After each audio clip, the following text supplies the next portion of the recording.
On behalf of everyone associated with the American Society for Technion, or the American Technion Society, I would like to welcome you to a very, very special event this evening.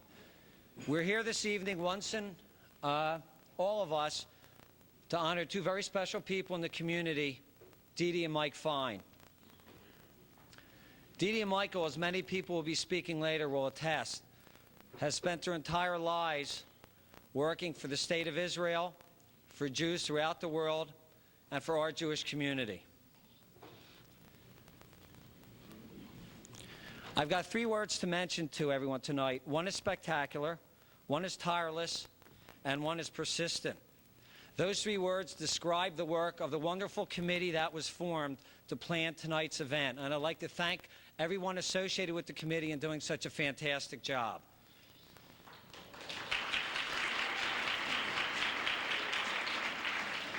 There's a few special people, and everyone here is special, but there's a few special people from outside of the area who are here tonight, and also some other people from other community organizations that have come that I would like to just mention a quick thank you, hello, and introduction.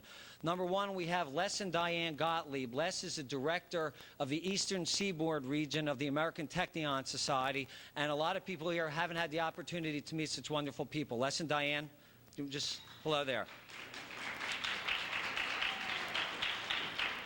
I'm very sad to announce that there's two very good friends of all of ours here that will not be with us that much longer in the United States, and that's Ellie and Atzmona Danone. As everyone knows, Ellie has been our shaliach for the last 2 years.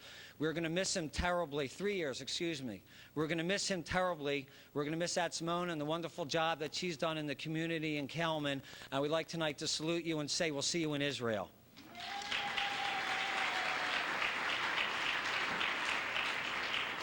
I would like to thank both Rabbi David and Rabbi Benjamin for being with us tonight. I know they probably won't be able to stay the whole evening, but it's our pleasure to have you here. Thank you.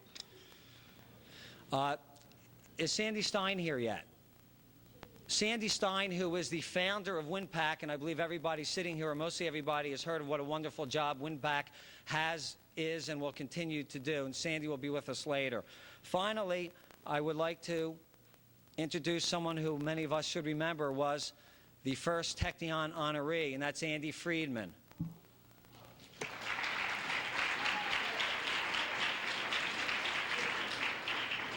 Technion University, and that's one of the reasons we're here, was founded in 1924. It was the first institute of higher education in the state of Israel. And just think, Israel had an institute of higher education 24 years before it became a state. That says something about the people in the country. The Technion University graduates 75% of all scientists, engineers in Israel. You cannot go into a technologically related company, a military establishment, an agro-technical institution, a modern kibbutz without having some sort of connection with the Technion. Technion started as one little building in Haifa, now has over 100 buildings, and it's located at a 300-acre site in Mount Carmel. We are here today because we are part of the American Society for Technion.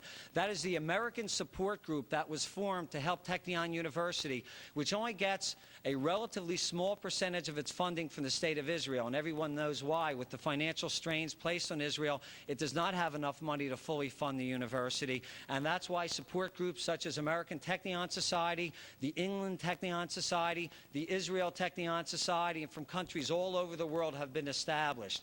And since the American Technion Society was established in around 1940 by engineers and scientists from the United States, the society has raised over $100 million for the university, and that's fantastic. Technion was really not a known word in this area until about 3 years ago, when a group of women with motivation, foresight, and commitment to Israel founded the Women's Division of the American Technion Society in the South Jersey area. Within that 3-year period, the membership has grown to over 100 women, and the group does fantastic work in educational planning, in social programming, and in fundraising. And I salute everyone associated with the Women's Division.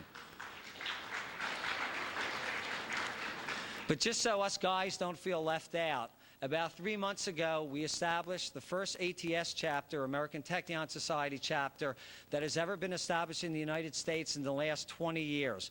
Many of you here have been instrumental in the founding of the chapter, and we would urge every man and woman that are here this evening to join either Women's Division or the regular ATS chapter within the near future.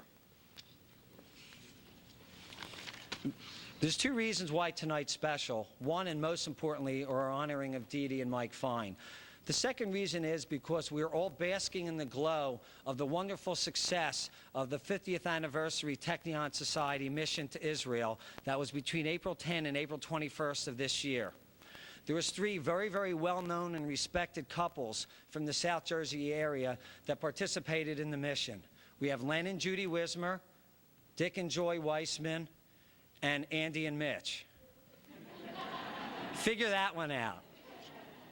Now, people in Israel absolutely do not believe that either Andy or I are married to other people. We show them pictures, but it really has not proven anything. Everybody at the customs office in either in Ben Gurion or New York just checks us through and doesn't even look at our last names. By the way, the purpose of the mission was for all of us who were there, and there was 110 people nationally, and some of the biggest businessmen and businesswomen in the country from all over the country. The purpose of the mission was to see Israel, not as tourists, but to see Israel through the eyes of science and technology through the Technion University. And there's going to be a few speakers in a moment or two speaking very briefly about the highlights of the mission, and I'm going to start out by doing so. Safe to say that in the space of 11 days, and as Dick Weissman said, that when anybody asked him how long the mission was, he says 20 days and 11 nights. That's how much was packed into such a short period of time. The mission involved meeting with leaders of Israel such as Moshe Aarons and Netanyahu, going and participating in archaeological digs, going to the salt works near Masada, involved high-level, high and top-secret visits to government and military installations, and it was just a fantastic, fantastic trip. I'm going to speak shortly about what I thought were the most important highlight of the trip to me, and that was an Army brigade called the Barak Brigade. The Barak Brigade is a very, very famous elite tank unit in Israel in the Golan Heights. We were fortunate enough to spend a day in the Golan Heights and meet with a lot of the Army officers, including the base commander. And I want to tell you a little story because this is what moved me the most. The Barak Brigade is the reason it's an elite brigade is because it's on the border with Syria, and everyone knows the friendly relationship between Israel and Syria, who's probably now Israel's #1 enemy after the partial destruction of Iraq's military forces. The Barak Brigade was established many, many years ago. Soldiers who were in the Army tried to get transferred into the Barak Brigade because they know how important that is as a first line of defense against Syria. Back in the days of the Yom Kippur War, and everyone knows that Israel, the war did not start out as planned. Barak Brigade at that time consisted of about 100 tanks located right near the border. When the '73 war broke out, Syria sent 1,000 tanks down the mountaintops to Israel. The Barak Brigade at that time had 100 tanks. It takes at least 2 and sometimes 3 days to call up all the Israeli reserves, and that's how long it would take to get the reinforcements from Israel to help the Barak Brigade. Well, everyone here has heard of the Alamo, heard of some of the historic and brave tales of the Green Berets. There's nothing like what the Barak Brigade did. Until the reinforcements could arrive, the 100 tanks of the Barak Brigade held off the 1,000 Syrian tanks and prevented them from penetrating further into Israel's heartland. When the reinforcements finally came, there was 4 tanks left in the entire Barak Brigade. There was a handful of survivors from the brigade out of the several hundred men that were in the brigade at the time of the war. History will teach us in the future what a vital role the Barak Brigade had in the survivability of Israel and the winning of the '73 war. When the war was over, the Israeli Defense Forces disbanded the Barak Brigade. Why? They said there's nobody left. The Barak Brigade will go down as a legend, and we're going to leave it at that. but not in Israel. The few surviving soldiers protested. The former Barak Brigade members who are now in occupations all over Israel enlisted back in the active army because they did not want the Barak Brigade to be destroyed. The commanders of the Barak Brigade, who were in their 40s and had children and were doing whatever they were doing in Israel, transferred back into active duty to take command of the brigade. The brigade right now is in full strength. It has as its weaponry the most sophisticated tanks of Israel, which are now the Israeli-made tanks, which are better than the M1s that the United States has. And everybody says, well, we're going to end this on a happy note, but I'm sorry, I can't do that because I don't think the purpose will be served of telling my story. We went to a memorial at the base commander's location for every single soldier in the Barak Brigade who has died since the brigade was formed. We walked into a room with a pyramid-shaped tribute. On the pyramid was a cube. In the cube was the picture of the Barak Brigade soldiers who have fallen since it was created. There's names Gideon and Shalom, and there's a couple Dov Cohens listed in there, and we all walked around there, and the pyramid got higher and higher. The saddest part about it was there were spaces that were left blank in the pyramid. We heard stories about how each family member of a slain Barak Brigade soldier has sent in an album to the memorial with pictures of their children when they were growing up, athletic honors, letters to their parents, some not more than a day or two before the '73 war broke out. And as we looked at the albums and as stories were read to us, all of us, without question, had tears in our eyes. Until I looked at Dov Cohen and his picture. Well, Dov Cohen was born in November of 1955. He died in October of 1973. That made him 18 years old. Dov Cohen and I are 10 days apart in age. And I looked at that and I said, if half of my family would have gone to Israel with the other half instead of to the United States, perhaps that would have been me. During the '73 war, when I was 18 years old, other than I was concerned about the war in Israel, my biggest concerns were, what courses was I going to take at Drexel University? What fraternity party was I going to go out to next week? And I just sat back and I thought, while we're here and all, thank God, enjoying our life, we have to give thanks every day for people like Dov Cohen, people like the Barak Brigade soldiers who have given everything for not only their freedom and their parents' freedom and the freedom of Israel, but freedom for Jews throughout the world. I am now going to call on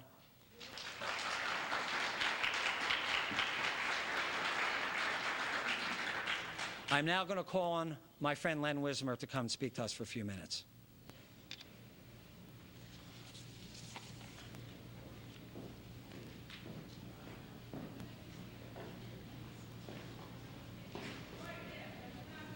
Thank you, Mitch. My name's Len Wismer, and I'm the husband, glad to be, of Judy Wismer, who was one of the founders of the Women's Division chapter of the Technion.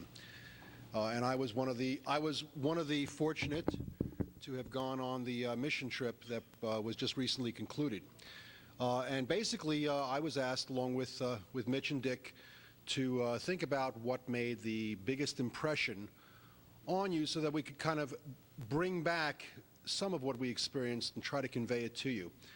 I have to tell you, it's an impossible task, especially since Andy made sure to tell us that we have 2.5 or 3 minutes. I'm not sure exactly what it is. But in an effort to at least try, basically, when thinking about what made the biggest impression on me, I couldn't pick one specific item. The impression that I was left with was the incredible people who I met, who were Israelis, who were affiliated with the Technion, who were affiliated with the State of Israel, and the incredible people on our trip, and the incredible people who were affiliated with Technion itself. The experience of going down to the Dead Sea and meeting with a relative unknown, a person who is not a big name. Very few people in Israel even know about him. His name is Shlomo Jury. And he is affiliated with the public relations branch of the company that develops chemicals from the Dead Sea. This man was a genius. He'd been a lifelong resident of Israel and was a lifelong Zionist, and as a result of his presentation to us, he basically lifted all of us literally out of our seats to the point where at the very end we gave him a standing ovation. The message that he conveyed was hope and pride. The hope is that he basically painted a picture for us. It was, as he said, a dream. But the end result of that dream was peace, peace between the Arabs and the Jews. And at the same time that there was peace, there was an opportunity for Israel and Jews throughout the world to teach the rest of the world what peace is all about and how to accomplish it. It was just an incredible experience. It's impossible for me to convey it, but I did want to mention that one incident as one of the things that really impressed me. From there, we go to the Technion itself. As we were given tours around the Technion University, each of us was assigned at least one engineering student. These engineering students were not straight out of high school. These engineering students had done their military service. All guys do 3 years of military service, mandatory after high school, and all women do 2 years of military service, mandatory after high school. So they've got a little bit of maturity, much more maturity than we have here in the States when we get to that level. But hardworking, conscientious, extremely friendly, and knowledgeable about everything they do. The biggest impression I had about the students was when I heard about the number of hours that they work and the difficulty, of course, of their course level. They still find the time to enjoy themselves. And how do they find the time to enjoy themselves? I believe it's Wednesday nights and on weekends. They have a student union, and we had the good fortune to go there and visit them. And there was literally, I viewed it as a flood of young, Jewish, wonderful minds dancing Israeli folk songs in the open air on top of the student union with an incredible, incredible view of Haifa and the beautiful sky above. It was just a very, very moving experience for me. Again, it was one incident of where the people made the impression on me. The professors at the Technion are incredible people. We were each given an opportunity to attend 2 lectures by professors at the Technion, generally the heads of the department. I'm not a technical individual. When it came to science, I tried my best to get through school with as much effort as possible for the best grade I could get. These professors had the capability of somehow or other simplifying very sophisticated technical concepts down to the level where even someone like myself could understand them. We had the head of the biology department giving us an hour's program about aging and how they've basically, through Technion, have gotten down to the essence of what it is that's involved in the aging process and what we can do perhaps to slow it down. It was an incredible experience. Some others heard the head of the engineering department, the aeronautical engineering department, basically teach rocket science to individuals who have very little technical background at all. They were able to do so. I wanted to enroll in Technion on the spot, but unfortunately, as the rest of our trip went, we were basically asked to get up and move on to something else. The other thing about the Technion is that in addition to being scientists, they love culture, music, art. On the issue of music, the Technion decided that one of the things that they wanted to do was to contribute to the Russian Olim and provide openings for them, provide them something to do and an opportunity to basically express themselves in Israel. And the Technion, which is a science school, put together an orchestra consisting of Russian Olim, the most magnificent orchestra I've ever heard. We were fortunate enough to hear the first performance in Israel. They were going to have their first performance in Israel, but then they ran into something called the Scuds. And instead, they opened up in Paris, France, where they played to standing room only and ovation after ovation. It was gorgeous, beautiful to listen to. These were scientists who were playing Mozart, Beethoven, the world's great artists at the highest level.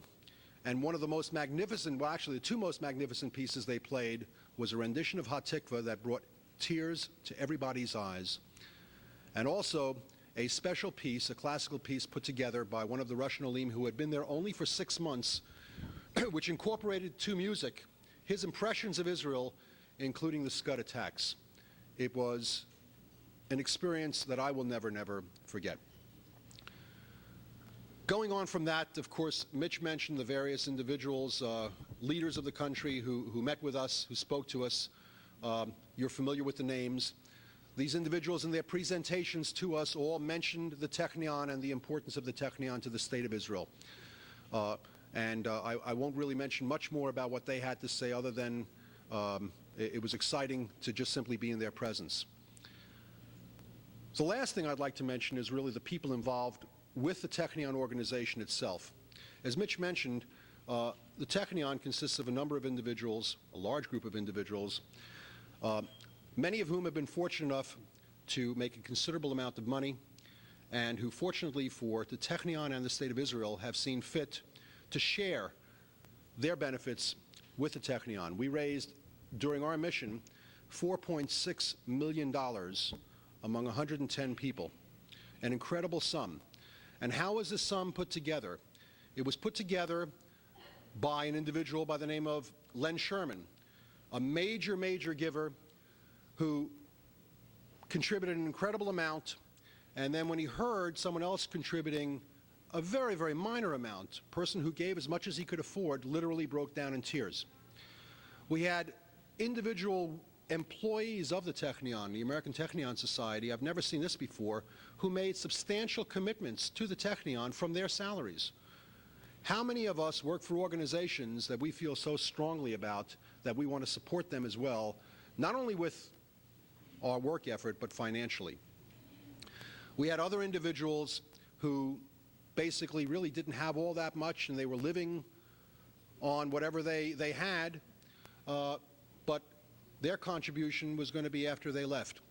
And they basically indicated that they were going to be putting a gift in their wills so that they could support Technion after they were gone.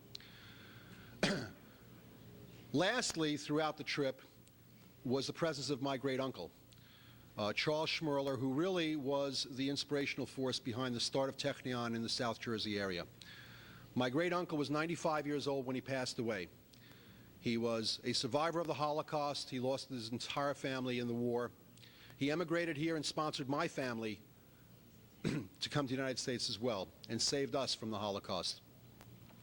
At 95 years old, he was constructing homes. He's a cabinet maker made out of wood, and basically offering those homes to Technion organizations to raffle off to raise money for the Technion. This was a 95-year-old gentleman who saw a lot of the past. Remember his stories telling me about having seen the first motor vehicle pass through his little town in Poland. A man who saw the future of Israel and decided that Technion was the future of Israel, and his presence, although he was physically not there, was there as well. An incredible group of people. Mitch urged as many of you here that are not members of the Technion to join.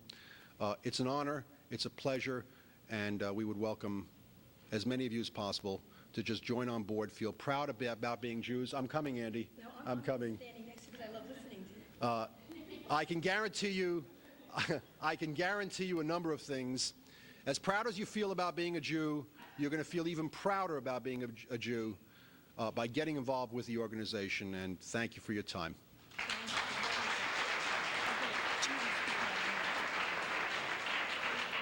Shalom, everyone.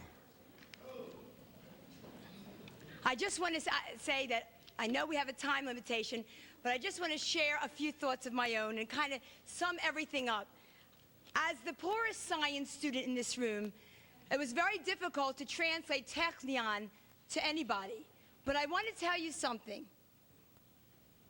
Brian Silver, the vice president of Technion, said something that I will never, ever forget. He said his father was from London, and he went to technological engineering school, and he had to quit. And he said to his son, Brian, before he made Aliyah to Israel, he said, Brian, it doesn't matter if I quit, because a Jew in London will never reach the pinnacle of any success in engineering. But Brian Silver said to us, with tears in his eyes. But now, we have a Jewish country with a university that graduates Jewish scientists to build a Jewish future for all of us. That, my friends, is what Technion is about. It is beyond science. Wherever you go, whatever you touch, wherever you see, whatever you smell, was probably brought to you by a graduate of the Technion. And that is the glory of Technion. And that is why I am involved in everything. Find that Technion is the core of Israel. I always say I don't know anything about equations. I'm a poor student. But I do know one thing, that Israel equals Technion, and Technion equals Israel. And God willing, a year from this summer, I will be leading a mission of young couples, and we are all young couples, because I just spoke to the New York office and I said, I have dynamite friends. And they want to see what only you can see with your eyes. You can only bring back so much. How can I share that Dick and Joy and Judy and Len and Mitch and I stood on the tarmac of El Al and greeted new Russian Oli? There was no El Al plane for my husband's parents. There was no El Al plane, and they died, and now we have El Al planes manned by El Al pilots, and Russian Jews are coming home, and I stood there and I greeted them. And that, I want you to know, Technion is going to be the ones training them, because most of them are scientists. They came up with their babies, they came out old, they came out young. They were Jews that just his grandparents stayed there, and like my Bubby and Daddy came here, they were stuck there. We're all one people. And I stood there, and I had the privilege, and I knew as each one came up how many of them will be at Technion. And I said, thank you, God. Thank you, God, for allowing me the experience to be here. And you've got to join me next show. You just have to. I'm going to end with a quote. The last night we were together, we were with Benjamin Netanyahu, as you all see on television. I was looking at Benjamin Netanyahu, Bibi as they call him, but I have to tell you who I was really thinking of. I was thinking of his brother, Oliver Shalom Yoni, Yonatan Netanyahu, who led the Entebbe raid. And so I end my remarks with what Yoni said and wrote to his father. We are obliged to cling to our country with our fingernails, with our bodies and with all our strength. Only if we do that, if we give all we have for the well-being of our country, will Israel remain the state of the Jews. Only then will they not write in the history books that once indeed the Jews roused themselves up to action and held on to their land for 2 decades, but then were overwhelmed and became once more homeless wanderers. I belong to Israel, Father, the way Israel belongs to me and to you and to every other Jew. Thank you.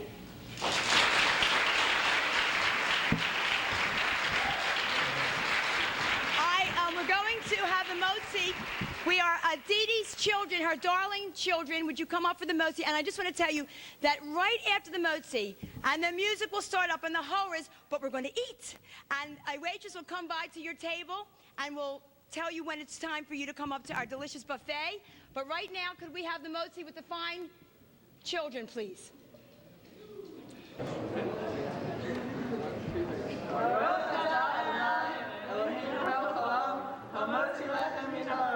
Amen. Now let's pray up.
I'm on.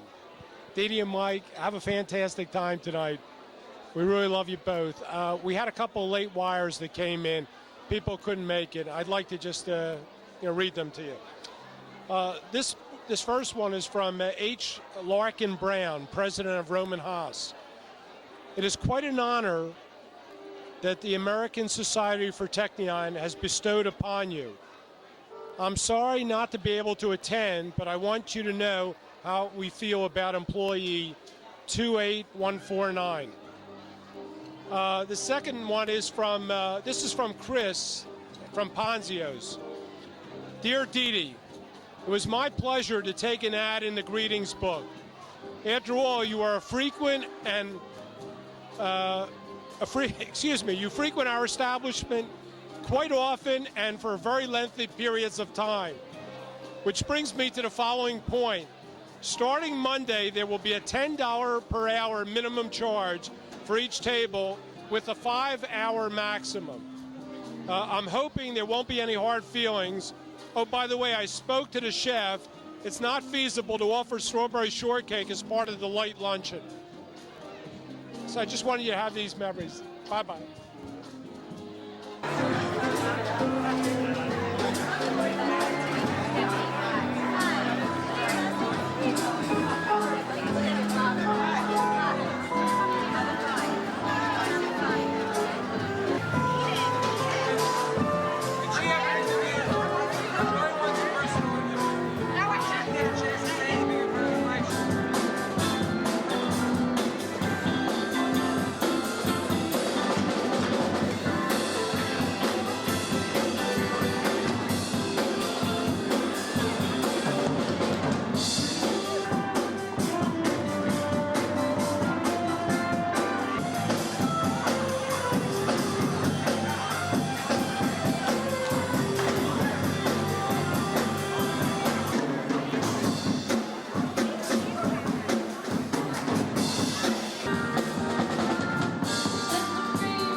what some of these dancers had to say. Here we have Mike Fine's mom. Her mother. Yeah. What do you have to say to Mike on this special day? I want to say I'm very, very proud of Dee Dee and Michael. And this is one of the most wonderful evenings that I have ever spent in my whole life, and I've lived a long time. How do you like that? Would you second it, Len? Oh, absolutely. Whatever she said. Fantastic. Okay. Wait. Okay. Stace? Shell. I devoted the last month of my life to this affair. I hope Dee Dee and Mike love it as much as I love them.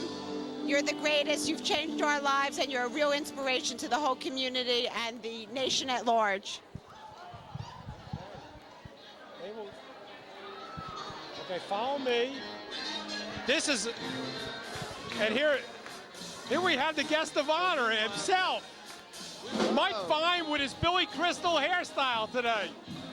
I want to thank everyone for coming to my bar mitzvah. That was my Haftorah today. We got a couple envelopes for you, bud. I'm still waiting for envelopes. No checks, but a lot of envelopes. I got no envelopes so far. Holding it. Mike, congratulations. Thank you, Josh. One gift I get from this whole thing. It's Josh Freeman with his magical yarmulke. And this is Len. Nice to say about me? This is Len Wisber. This guy. I'd give him the microphone, but it'd take a half hour, basically. No, God forbid. No, this has to move around. We're having a great time in honor of this wonderful guy and his wonderful wife. Wonderful man. And Another wonderful guy. God, treasure. And See you soon in Joe, Eretz Yisrael. Litrot. Joe, thank you very much Okay. for coming. All right. Ellie, this man has been a great shaliach for the last 3 years. We're all going to miss him. And even though he only got paid part-time, he worked like 100 hours a week. So what do you want to say to Mike and Dee Dee? Mike is my one of my best friends, Thank you. and Ellie. Didi knows that I like him very much. And I'm going to miss, of course, Didi and Mike. We're going to miss you and Atzmona and the kids very And much. my house is really open all the time, all the year, for your family, for your kids. Thank you. And I'm quite sure that I will see you very soon. I mean, I will be on the line. This community is going to have a big void when this guy leaves. I'll tell you that. Ellie said Mike's house is his anytime he wants it, but notice he's not telling him where he moved to in Israel. Still waiting to find out. Yeah, no address. He never has given us the telephone number. He says it's north of Eilat. That's the only thing he's told us so far. Let's see what else there is. Oh, here's a young lady.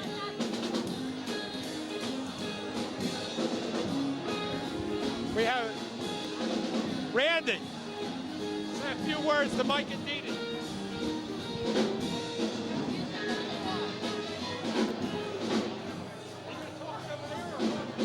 Dee Dee and Mike, I'm really happy and honored to be here today.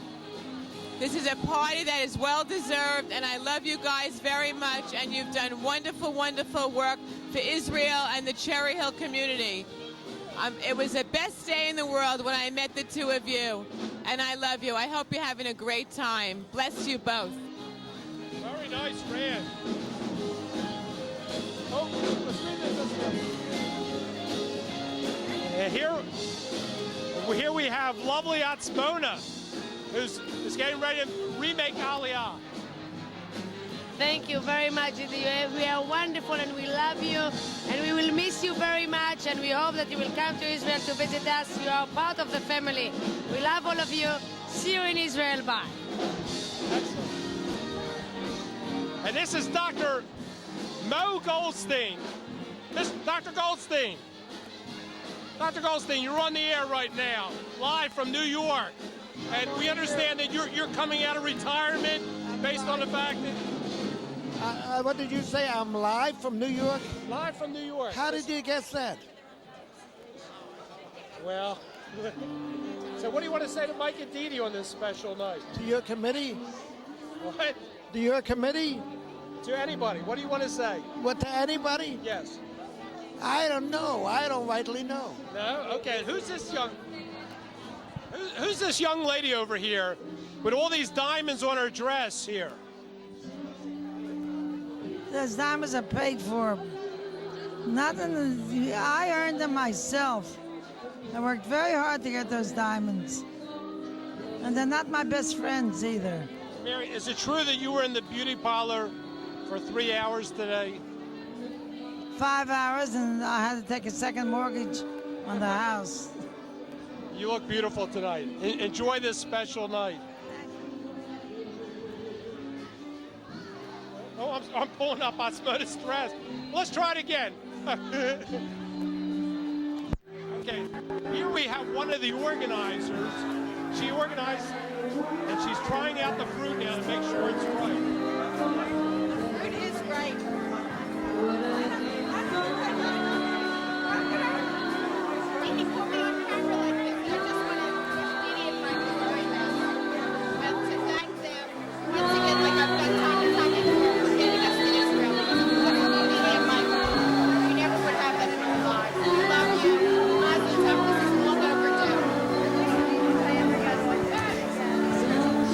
Andy has a new partner now. She dumped Mitch, and now Absolutely, it's Dick and Andy. your speech was one of the best. Thank you. It's always a pleasure to be here, and especially with the best friends in the world, to honor and toast Dee Dee and Mike Fine, who have given the world more than you'll ever know. And thank you, God, for letting us all be here together. What else is there to say? Congratulations to Mike and Dee Dee. My speech, I did a very good job because Andy told me to make it short, so I made it very short. Now congratulations to Mike and Dee Dee. Andy, I only hope that every Jew could hear what you had to say today. It was beautiful. Very nice. Gee, I'm going to compliment you more often. Okay, no. And here's the daughter, Ali Fine, future rabbi and dentist in Israel.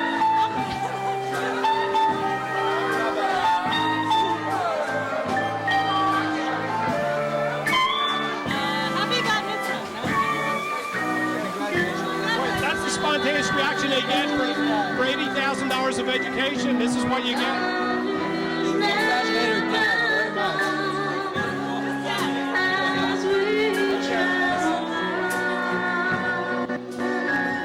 Oh, and this is from the classy side of Cherry Hill. We have yes. Oh, hang yourself. In front of movies, this is what she did when she was in Hollywood for Michael Manor. Dee Dee doll, what can I say? After the first time the four of us shared that motel room together, I knew we'd be friends forever. And we're here for Technion. Yes, we are. Yep, we're definitely here for Technion. Right, honey? We're here to support Technion. Yep, we are.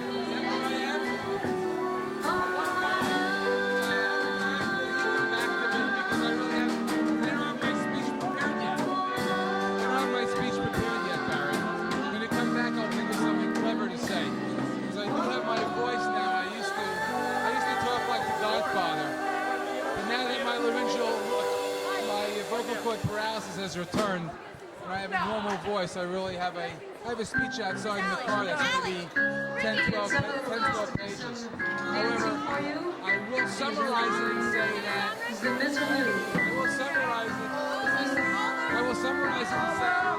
I really would like to wish a hearty mazel tov to Mike and my sincere and dearest friends who I admire, who I emulate, I try to emulate all the time.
Hi, this is Len again. I was just handed this mic, but I've been told I've already spoken too much this evening, so I'm going to turn the mic over to my wife.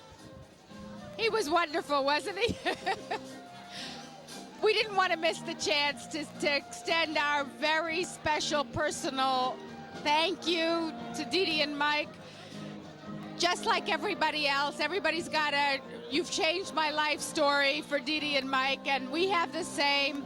Our kids are at Kelman because Dee Dee set the example for us with Danny, and that has changed our lives, and we are very, very grateful. We love you very much.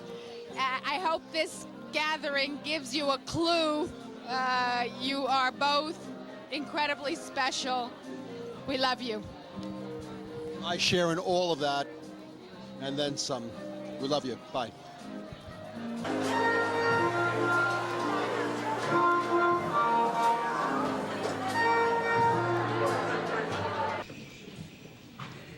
At the beginning of last school year, I was notified that one of my new Hebrew teachers was going to be Mrs. Dee Dee Fine. The name seemed familiar, and I consulted my parents to see if they knew this Dee Dee Fine. My mom said, "Oh yes, I know her," and then commenced telling stories of the crazy situations in which she has been involved. At this point, before I had ever met Mrs. Fine, I knew that the 1989-1990 Bethel Religious School year was going to be something very special. After the school year began, I got to know Mrs. Fine very well, and I always enjoyed the private little talks we used to have after class on various Jewish subjects. During her class, which was titled Crises Facing American Jewish Youth, we discussed every aspect of interdating and intermarriage thoroughly. It didn't take the class too long to realize where she stands on interdating. That interdating is the worst possible thing Jewish youth can do to destroy the Jewish future. Week after week, argument after argument, Mrs. Fine stood strongly against those students who were in favor of dating anyone they wanted, Jewish or non-Jewish. She gave the class the ammunition with which to combat those Jews and non-Jews who accused those who refused to interdate as being bigots. To some students, this ammunition gave them the ability to protect Judaism from the scoffs of their peers. For the first time, many students weren't afraid to express their Jewish pride and combat those who wished to strip them of this pride. At the end of the school year, Mrs. Fine came up with a project to inspire young Jews to take action in today's hateful society, which was to create a new youth organization concentrating on reaching out to those Jewish teens who had problems with anti-Semitism, interdating, and their own Jewish identity. The class voted to call the group Students Against Jewish Extinction, SAGE, with myself as the president. The other officers and myself made speeches to the entire Bethel Hebrew School concerning our goals and our plans to prevent religious disasters that could destroy Judaism's future.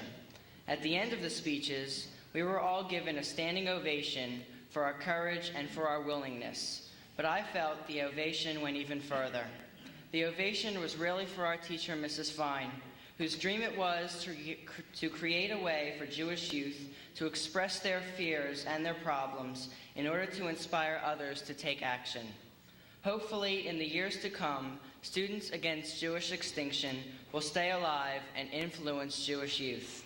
Most of all, I hope that Mrs. Fine's new organization that emanated directly from her heart can help make some of her dreams come true. Specifically, those dealing with the survival of the Jewish people in the millenniums to come. Now that I am being confirmed and am leaving Bethel Religious School, I'm going to miss our little talks, and especially our little meetings at Ponzio's after classes. Mrs. Fine has made such an impact on me that I will remember these important moments and her crucial teachings for the rest of my life.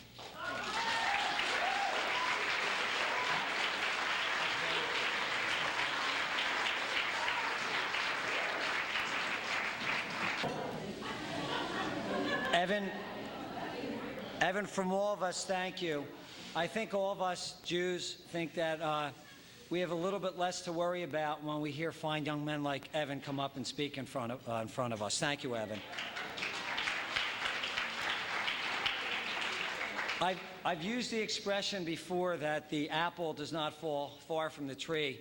Some people may have heard various individuals in the room having said that before. There are 4 finds that are perfect examples of that expression, and I'd like to call on the 4 wonderful fine children to please come on up.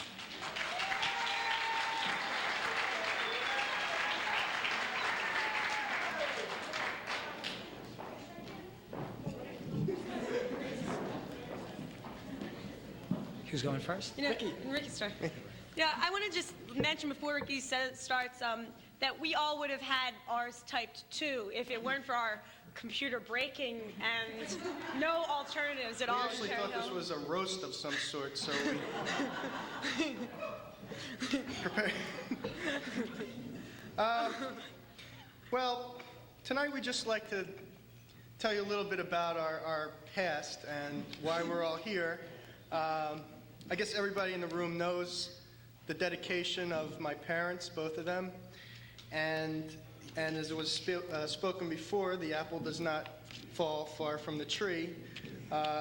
Sometimes the tree pushes the apple off the tree, but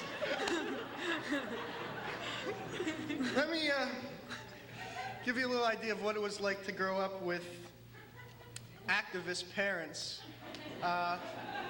Actually, a little more like hyperactivist parents. The first thing you learn is how to cook.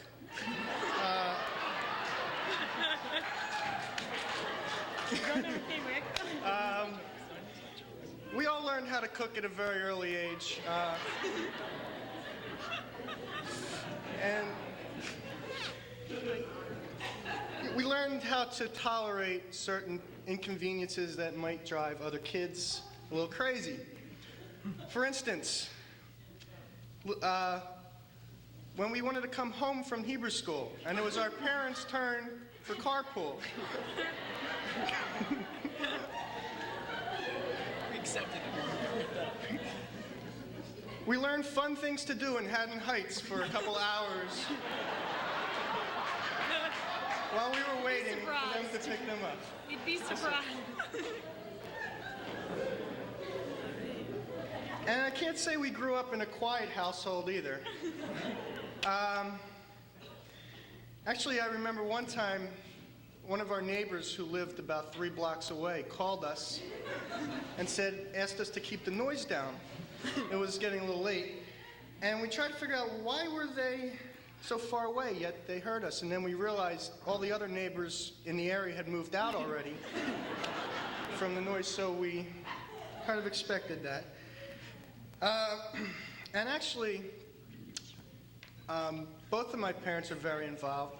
And my dad is really responsible for getting my mom active into Judaism and other causes. She needed a good excuse to get out of the house, so she became involved with Jewish causes. Anyway, my other brother, only brother, who I have let live for 15 years now, will tell you a little bit more about what we're up against. I actually wrote the speech out. You want me to hold your microphone for you? Okay. Hi. Can I do the other one? Okay. As a child, I have many memories of my mom and dad being, to say the least, unconventional parents. Although they did take us to a lot of conventions. I remember, stole my joke. I remember a couple of years ago being woken up at 2:30 in the morning in a state of emergency. Get up, get up! What's wrong, what's wrong, what's wrong, what's wrong? Yentl's on TV!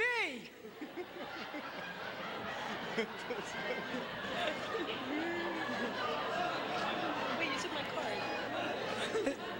You know, it's kind of hard to explain to my friends the level of activism my parents go to. Like, it was kind of tough to explain to them that, when they came over for a Saturday night, for a little party, why we had to watch Alan Dershowitz videos before we could watch Ghostbusters. Mommy and Daddy were really always busy being Jewish. When they got home, at 11:30 from a JCRC meeting and called dinner, we all got our coats. Actually, until the time I was 7 years old, I was confused between who my real mother was. Was it Dee Dee or Sandra, the waitress at Ponzio's? That's good, Dan. Mommy and Daddy really introduced us all to many Jewish cultures. Most of them, of course, were in the refrigerator. But there were some times, there were times, though, when we really, we couldn't go out to Ponzio's. We had to eat dinner at home, so we ordered out. Actually, Domino's calls us now, so. We used to eat, it's true, though, we used to eat at home a lot until the year that the oven broke off. I think that was oven door broke off. I think that was 4 years ago. We kind of suspected sabotage, though, because we all came downstairs one night and saw Mommy jumping on the oven door. And I'd just like to say, Mom, for Mother's Day, we all got together and we're going to get the oven fixed. In all seriousness, though, I couldn't think of two better parents that I would like to have. Two better people. There are no two better people in this world. Maybe 5 or 6 together, better parents, but really, these are the two best parents in the world, and I really love them. Thank you.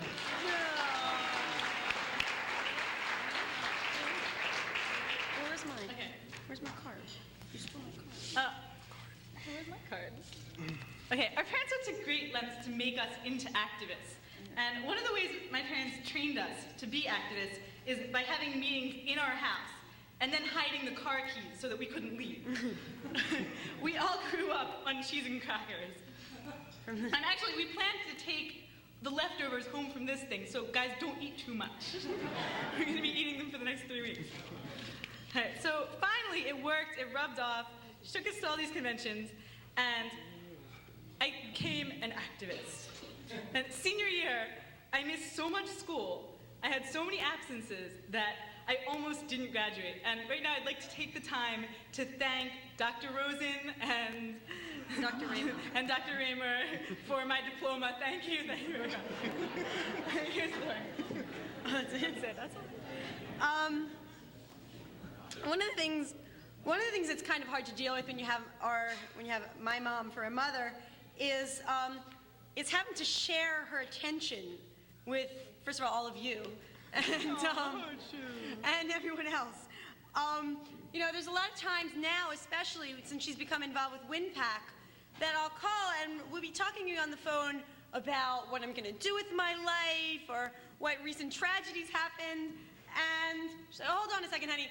Oh, listen, I got to go. Bob Packwood's on the phone, and Senator Packwood's on the phone. Can I call you back in a few minutes? You never know who's going to be calling.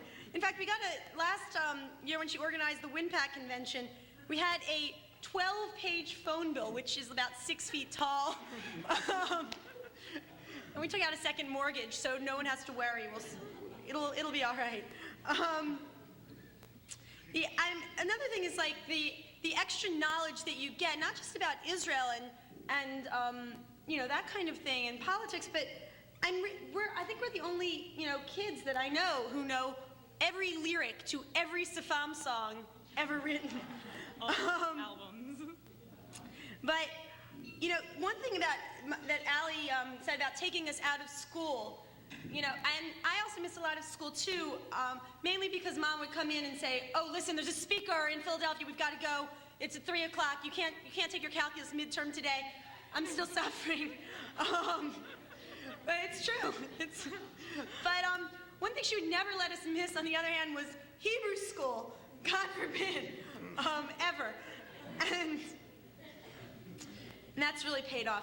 But seriously, our mom, she really is unique, and we all realize it, and we all realize what she's done for our lives. I mean, just look at how she gets, and Daddy, and oh yeah, Daddy too.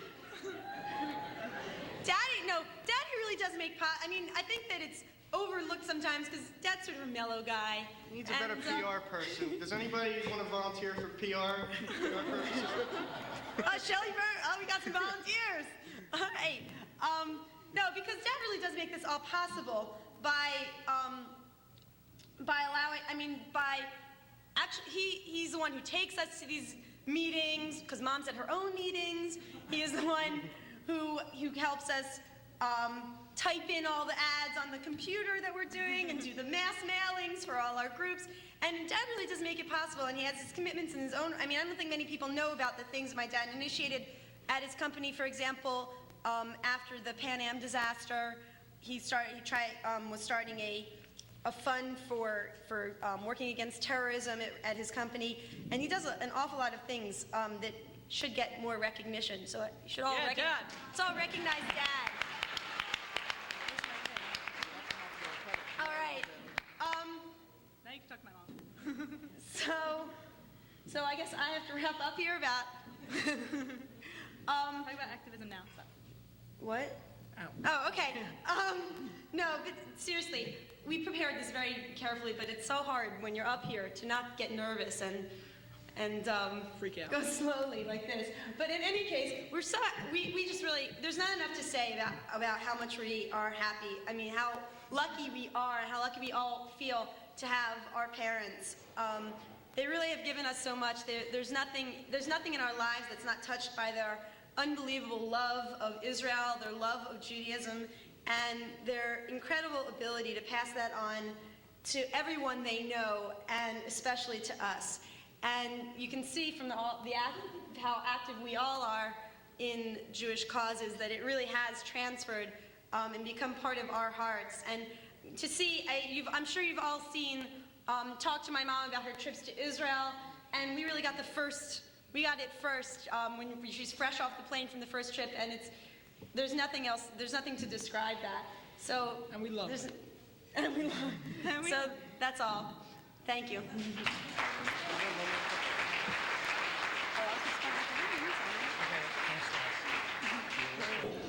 Thank you, guys. That was beautiful. 2 quick notes. We would not be here this evening were it not for the wonderful work of the founders of the Women's Division of the American Technion Society 3 years ago when the chapter first got organized. There would not be a new ATS chapter in the state of New Jersey were it not for the Women's Division of the ATS. I now have the honor to call on the current co-presidents of the Women's Division of Technion, both Judy Wismer and Yvonne Brand. Please come on up.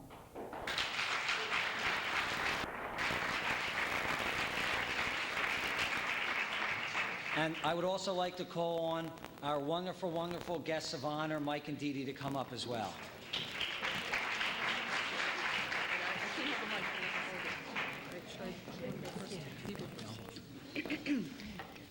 I think Mitch was right. The apple doesn't fall far from the tree.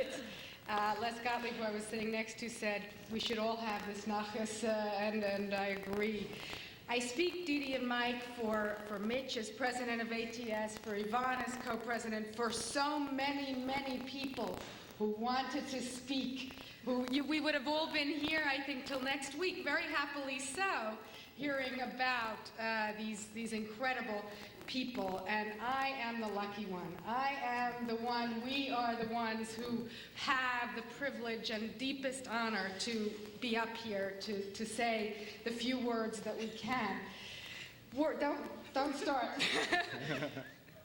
The words that you would think of, the words, the commitment, the enthusiasm, the fervor, all of these words, even such words as fervor, don't begin to describe what Dee Dee and Mike have achieved in this community on a national level and for the state of Israel.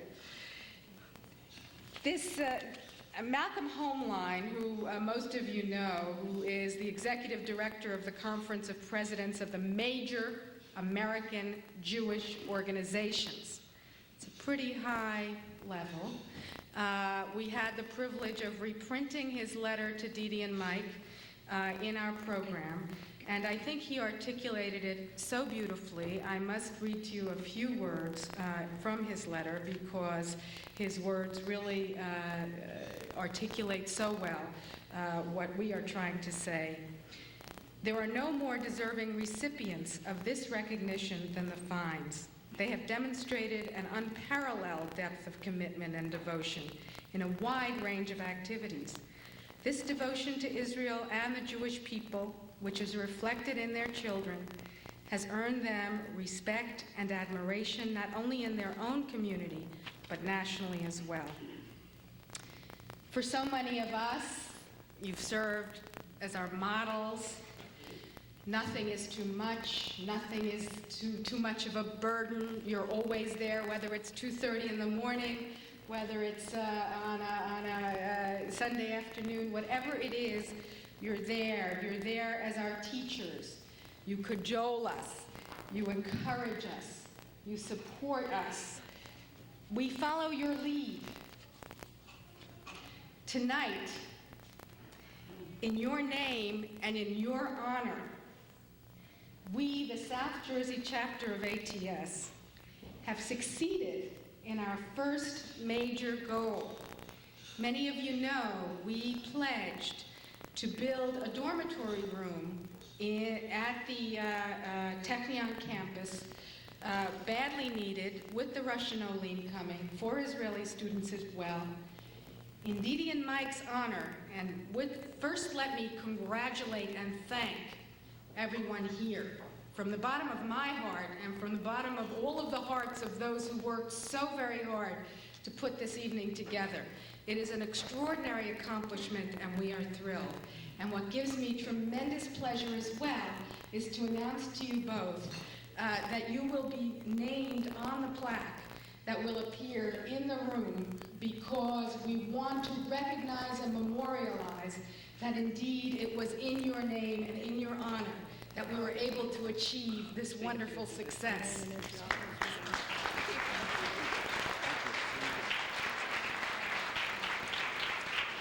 And let me just say that the Israeli students, be they Russian Olim, be they Ethiopian students, be they 10-generation Sabras, also will benefit, as will the State of Israel when they graduate and begin to make their contributions. In any event, I think we can all look forward, for those of us who, and I hope it's all of us, who will have the privilege and the tremendous pleasure of going to Israel to see that plaque, to take tremendous pride in what we have all achieved together as the South Jersey chapter.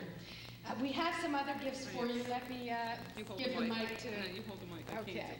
The Women's Division, American Society for Technion, Israel Institute of Technology, would like to present to both you and Mike the Distinguished Service Award in grateful appreciation for dedicated service and devotion to the objectives and ideals of the Women's Division. Thank you. This is for you, both of you. And we also have a beautiful Kiddush cup, which has been inscribed for both of you. Oh, thank you. Our pleasure. So Thank much. you. Can we raise our cups to give a toast, to wish Mazel Tov and a big thank you to Didi and Mike on this wonderful, wonderful occasion with our love and our enduring gratitude. Oh, thank you so much. L'chaim. Oh, my God. L'chaim.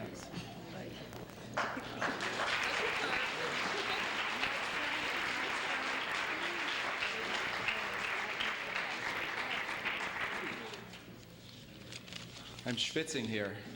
I don't know whether it's from the all the great things that have been said or the horror that I've been doing. I'm so overwhelmed by this honor, and I must say that I really recommend this to all of you. I'm very surprised also. I was so surprised when Judy called us and included me in this honor. I didn't know I was so popular in South Jersey. I am so very touched by being chosen by Technion in the 50th year. Really, it's very special. In fact, this is one of the most special nights of my whole life. For Dee Dee, it's one of the top 18 nights. Our wedding was number 20 for her. Yeah. I can think of a lot of people in this room when I look around and when I've been watching you dance and dancing with you that are so much more deserving of this and who have done so much more for Israel and for Judaism and for the Technion, Israel Institute of Technology. If I've done anything even approaching the things that you people have done, that the people I'm thinking of, it's really due to the influence of other people. The influence of my mother and my father. I thought this would be a wonderful Mother's Day present for my mom and Dee Dee's mom, by the way, to see me honored. So happy Mother's Day, moms. And it's a shame my dad couldn't be here. This would have been one of the highlights of his life, too, I know. Then there was also the influence of my Camden background. The birthplace of the internationally famous Andy Friedman, and the very famous Don Dubin, and Ron Perlman, who wished he could have been with us tonight, and Lynn Simon, if you're still here. I saw you here before. I have learned so much from all of these people here tonight, and I really don't want to start naming names because, first of all, I would be afraid of leaving somebody out, and second, I know that Dee Dee's going to do it. But you all know who you are, and you know that I love you very, very much. And for the men, I wanted to apologize for the last-minute call to get out your tuxes. Wasn't my idea. I'm really going to be in trouble for that at our Sunday morning basketball game tomorrow, I know. But back to why the committee may have chosen me. I guess this affair is for Israel Institute of Technology and Technion, and which, as you've heard before, and as you all know, is such an important factor. The technology part is such an important factor in the development of the state of Israel, and I guess they wanted someone who knew a little bit about technology, being a patent attorney, and knew something about protection of inventions, or maybe some nerdy kind of person that knew about technology. I guess I have done a few things for Judaism in Israel, but I think my biggest contributions, as you may have gathered tonight, are my children, Rick, Lori, thank you for everything you've said, Allie, and Danny, and who I must say really surpassed me by a factor of something 10. And also, I guess, the love of my life, who's the next speaker, Dee Dee Fine.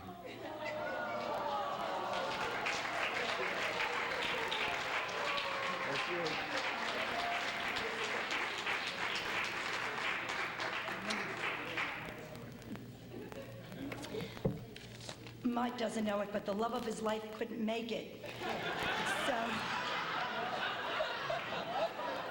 he thought she was in the ladies' room. So I'm here instead.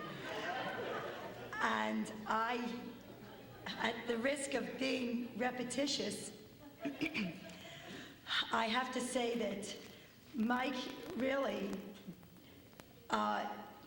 made all the jokes that I couldn't top his speech in humor, and so there's so much truth in what he said, but there's also a lot of humility and a lot of quiet standing in the background that all of you know who are close to us made it possible for me to be in the foreground. Somebody had to be home giving the kids a bath.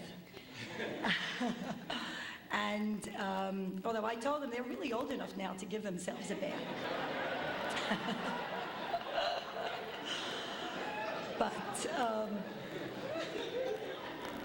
I really could never have ventured out 5 nights a week to the meetings, to the planning, to the programs, to the classes, to the speeches, the way I did and the way I continue to do without Mike holding down the fort, and especially now that's true. So I am grateful to him, and I give him great honor and thank him for allowing me to do what has become a great need and love in my life, which is Israel and the Jewish people.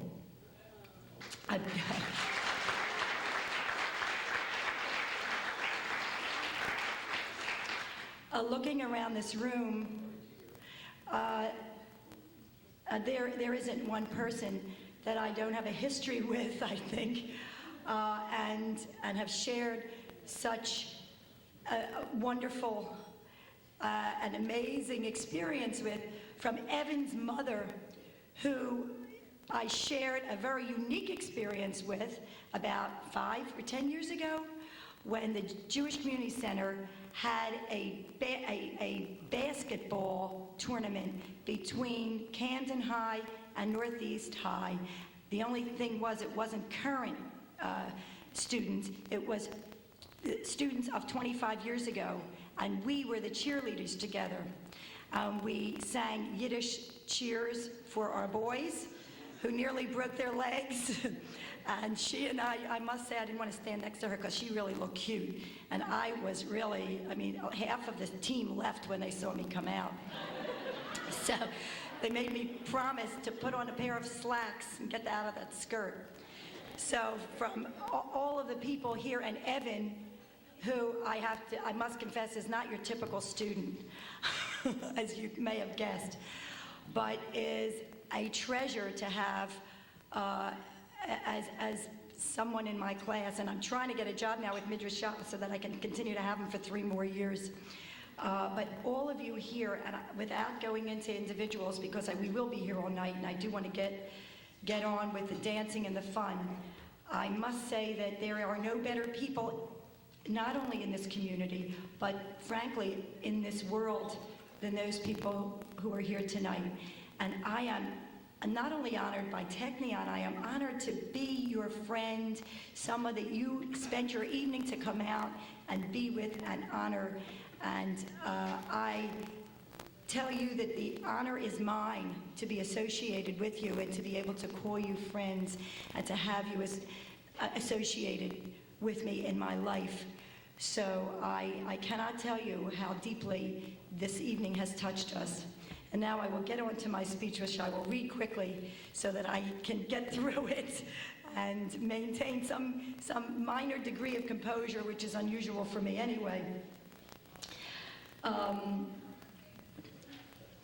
If it wasn't for the fact that I have these cards written, I might be speechless. I prepared these in advance because I knew that my emotional state this evening might cause me to forget some of the things that I wanted to say. This year has been one of monumental significance for the Jewish people. We have experienced an emotional roller coaster as we have lived through events of unparalleled triumph, followed by disastrous threats to our very existence. We've witnessed the ingathering of the Soviet Olim in unprecedented numbers, an event most of us worked and prayed for, especially, I must say, as I sit here, Gail and Harvey Shapiro, who have given so much of their lives to this cause in particular, and I'm honored by them attending tonight. And we never dreamed that we would witness in our lifetime what we have seen in the past few months.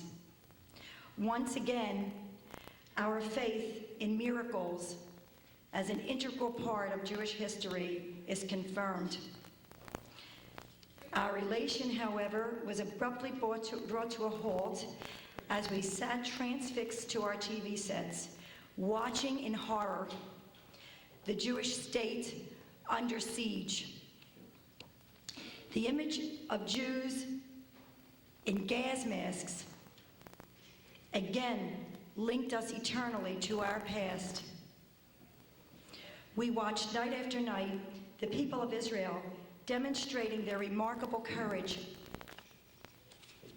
and endurance as they placed gas masks on their babies and elderly. And who will ever forget the inspiration we felt as we watched Israeli citizens affirm the beauty and culture in Israel and in their lives. As Isaac Stern performed with the Israeli Philharmonic to an audience of Israelis wearing gas masks. This past year has been a difficult one for our family as well, with dramatic highs and lows. Last year, when my father was injured, we didn't know if he would survive. But tonight, he is with us, recovering, and a role model of courage and determination for us and our children. His sense of humor has never failed him, and during his 4-month hospitalization, made people laugh in the 3rd floor rehabilitation unit at Jefferson, who had little to laugh about.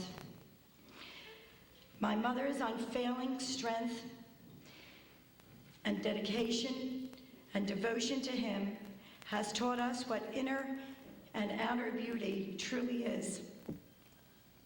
While this event has altered our lives, it has also given us a renewed appreciation for our blessings and the Jewish values that sustain us. Friends of indescribable devotion, limitless in their eagerness to do for us, were always there with their support and love. Their demonstrations of love are beyond imagination. Everything from phone calls, flowers, food that went on for months, knowing my cooking habits. Anytime anyone needed anything, my darling Janet spending 3 days in the hospital with my father, lying and saying she was his daughter so that she could get into intensive care. And no, he did not write you in the will, Janet, in spite of that.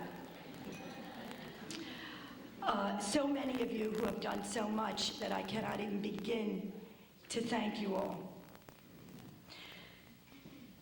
Family, my devoted mother-in-law, Bernice, who has done so much and cared so deeply about our family and been such a wonderful machatenista to my parents. And Mike, who acts more like a loving and devoted son than a son-in-law, has been an example for our children on how to treat parents and how to feel responsibility and love for parents as they grow older. Now for our children, at the risk of being obnoxiously a bragging mother, which I tried not to be, I'm going to indulge tonight. We have watched them grow, and we are so proud of their accomplishments, and especially their commitment to Judaism. Ricky, our oldest, who is, while he has a full-time job in Manhattan, is doing a double degree in law and MBA, has found the time to devote to the Brandeis Lawyers and Judges Association as the student chairman for New York law schools. And we are so proud of him. Look, yes. Lori, our beautiful Lori, who graduates Harvard this year, has made an impact on Jewish college life on a national basis. With her development of the organization Chai, she has been responsible for implementing this year, the second year of Chai's existence, a week of Jewish programming in 30 universities around the country, as well as being HIPAC chairman and so many other activities that she engages in at Harvard and in other areas. our beautiful daughter, Allie, who is a sophomore, finished her sophomore year at Barnard and Jewish Theological Seminary, is on so many committees and involved in so many activities that I can't even mention them. And as the chairperson of Columbia's AJA campaign this year, they doubled their fundraising efforts. And we are so proud of her as well.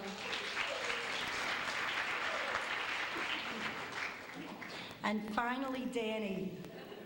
Danny, our fourth, the one we questioned whether it was such a good idea to have at all.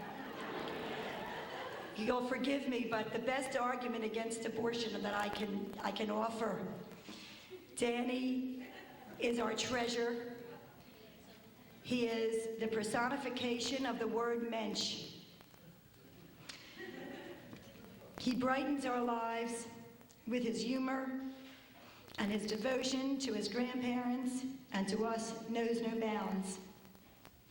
Finally, I want to thank the many dedicated people who made this, thank you, Danny, who made this evening possible and made it truly a highlight of our lives. They worked tirelessly and unselfishly for months, and this could not have happened without them. I know that I should not mention names because every one of you should be mentioned, and I wish I could do that, but I especially must thank Joy Weissman and Shelley Berman, who spent more time on this than on their children's bat mitzvahs. And now I hope that they will have time to go to lunch with me. I love you both and all the members of the committee for coming in tonight and for doing this for us.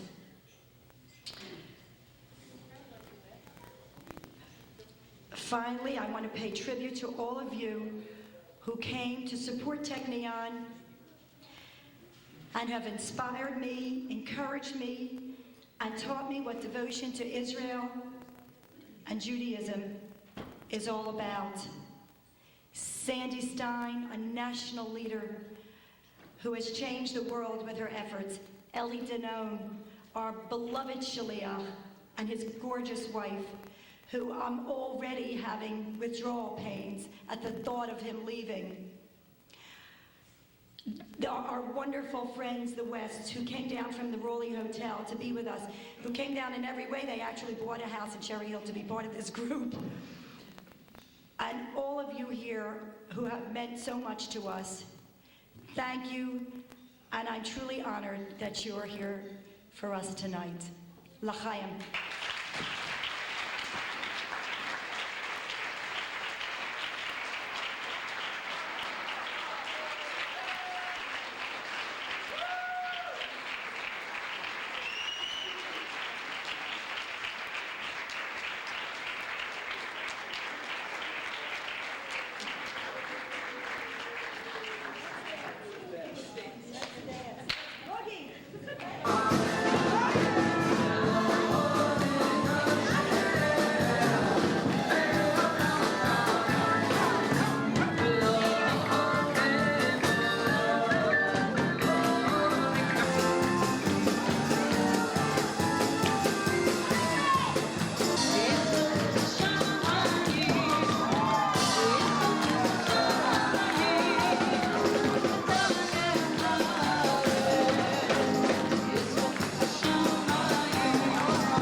I really don't know two people who deserve this honor more than you in our community. This honor was long coming.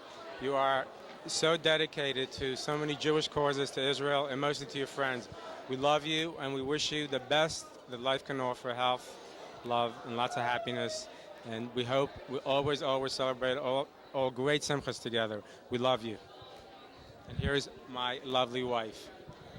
Dee Dee, words fail me, and Mike, all I can say is you and Mike and your family and your parents give Joel and me and our family and the most wonderful gift. You're special people. We love you more than words could ever say, and I just wish you all health and happiness and love, and we'd love you.